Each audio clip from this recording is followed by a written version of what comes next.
咁啊，啱啱睇到一個汽車自燃嘅新聞啊，轉載一下嗰個7號新聞嘅。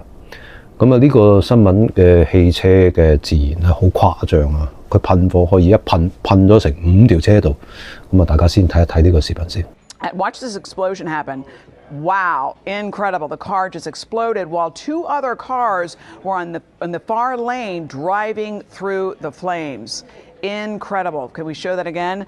This happened just maybe 5 minutes ago. This car was on fire and it exploded. So this is a live picture. Okay, let's go back to the video. Watch these cars drive through and wow. 3 cars drove through those flames on the farthest side of the highway, and that's because the road wasn't closed yet. People have places to go, things to do. Maybe they thought, well, maybe that car's on fire 4 lanes over, I can just drive through it. And then an explosion occurred. There was even somebody in the middle of the road there trying to stop traffic. Okay, back to the live picture right now. It looks like firefighters definitely are getting a handle on this fire.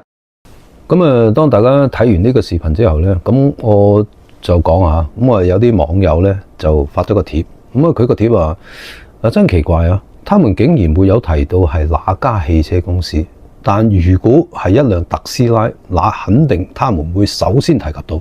咁啊呢個問題咧，我相信喺國內亦都係會有咁嘅問題啊。如果係特斯拉嘅話，一定係頭條新聞。咁啊呢個網友講得幾好啊。咁啊另外咧。就因為呢一個事故嘅多方面嘅報導咧，唔係好全，所以我都查咗一下 XAI 咧 ，XAI 咧喺各方面去查咗一下，佢亦都查唔到具體嘅品牌或者型號，佢都查唔到，所以喺呢個危機公關上面係嘛，呢啲汽車公司都做得幾足嘅。咁咧就仲有一個網友咧，佢就係話可唔可以即係講一講咧？喺近期咧，有邊啲汽車製造商因起火而召回嘅車輛？咁咧就Glock 咧就回覆咗一下，就係的。最近咧幾次召回都與火災風險有關。咁啊有咩咧？現代超過5萬輛，2022年、2025年。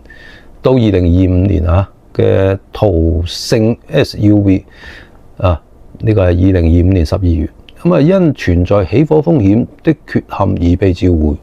另有超過25萬輛現代起亞轎車2025年12月因油箱洩漏而被召回。咁仲有一個 KIA 嘅堅伊2025、2026嘅索納托、斯跑等車型停放在室外，因為有火災嘅風險。咁大眾汽車咧就2023到2025嘅 ID.4 電動車有電池過熱起火問題。福特咧就有119000輛汽車喺2026年嘅1月因引擎加熱器短路起火。哇！有冇咁多啊？我唔知佢係咪查呢個數據有問題啊？10幾萬輛起火得了，咁2025年嘅 EX30 有過熱起火風險。咁咧就2025年到2026年期間，特斯拉不會因車輛起火而召回。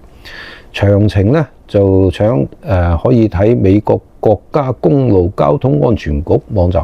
係嘛？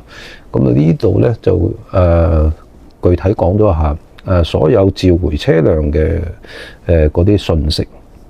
咁咧就福特嗰度咧，我就覺得有啲誇張啲啊！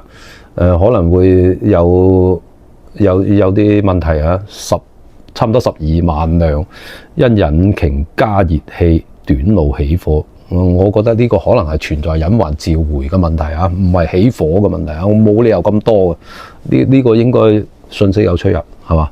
大家可以自己腦補一下呢條視頻，希望大家鍾意，係咁。